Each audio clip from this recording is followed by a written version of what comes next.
अर्जुन के रथ पर क्यों सवार हुए बजरंगबली? महाभारत के समय की बात है। पांडवों के वनवास के दौरान अर्जुन अपने दिव्य अस्त्र शस्त्र प्राप्त करने के लिए हिमालय की ओर गए। वहां उनकी मुलाकात स्वयं हनुमान जी से हुई। अर्जुन को अपने पराक्रम पर बड़ा गर्व था। उन्होंने हनुमान जी से कहा, हे महाबली, मैं अपने गांडीव धनुष से इतनी शक्ति रखता हूं कि भगवान राम को भी सेतु बनाने की आवश्यकता नहीं पड़ती। मैं तो बाणों से ही समुद्र पर पुल बना देता। हनुमान जी मुस्कुराए और बोले, वीर अर्जुन, तुम्हारा पराक्रम अद्वितीय है, परंतु तुम श्री राम और उनके कार्य से अपनी शक्ति की तुलना मत करो। अर्जुन ने जिद कर दी।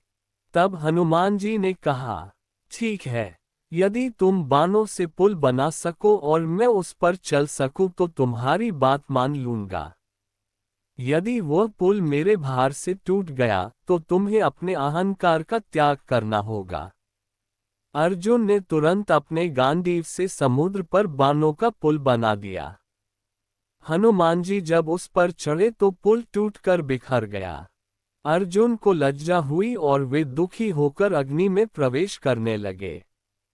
तभी भगवान श्री कृष्ण प्रकट हुए। उन्होंने अर्जुन से कहा, कौन्तेय, अधीर मत हो, तुम दोनों मेरे प्रिय भक्त हो। ये परीक्षा केवल तुम्हारे अहंकार को दूर करने के लिए थी। फिर श्री कृष्ण ने स्वयं बीच में खड़े होकर अर्जुन से पुनः बाणों का पुल बनाने को कहा। इस बार जब हनुमान जी उस पर चढ़े तो पुल अटूट रहा। हनुमान जी समझ गए कि यह श्री कृष्ण राम की शक्ति है जिसने पुल को स्थिर किया है। वे फोल्डेड हैंड्स बोले, प्रभु, आपने मेरे भ्रम को दूर किया। यह अर्जुन नहीं बल्कि आपके कारण सब संभव है। हनुमान जी ने अर्जुन से वचन दिया, कुरुक्षेत्र के महायुद्ध में मैं तुम्हारे रथ के ध्वज पर विराजमान रहूंगा। मेरी उपस्थिति से तुम्हें कोई पराजित नहीं कर पाएगा।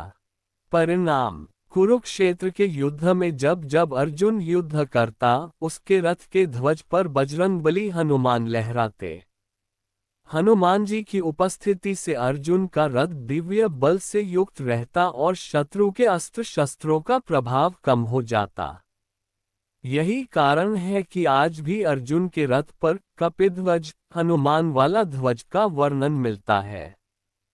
क्या आप चाहेंगे कि मैं आपको ये भी बताऊं कि युद्ध समाप्त होने के बाद अर्जुन का रथ क्यों जलकर राख हो गया, जबकि उस पर हनुमान जी और कृष्ण स्वयं सवार थे?